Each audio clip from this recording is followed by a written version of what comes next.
Alors, pour finir par une illustration et essayer de donner du concret et répondre aussi à la question de Karine, FedEx, un des exemples qui a été les plus publiquement décrits, a mis en place un cloud interne. Donc, on voit à l'échelle de FedEx, c'est quand même une grande compagnie.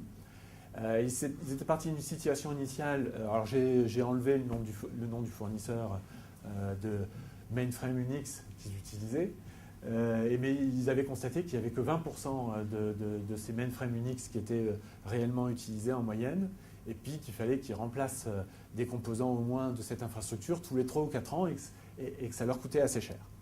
Et donc ils ont défini une nouvelle architecture pour leur data center en utilisant du hardware de commodité tournant sous Linux et en banalisant donc cette capacité.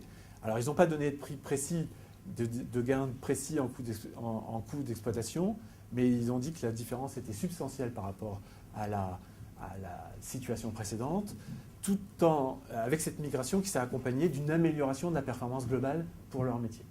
Et puis ce qui est intéressant, c'est qu'ils ont considéré, là aussi en termes d'architecture du système d'information, qu'il y avait une synergie entre le cloud computing et le SOA, dans cette logique de modularisation. Je fournis un service le plus général possible et conçu pour être utilisé dans des contextes que je ne connais même pas à l'avance. Et donc ça, ils ont considéré que c'était quelque chose qui les avait beaucoup aidés dans également l'évolution de leur architecture de système d'information.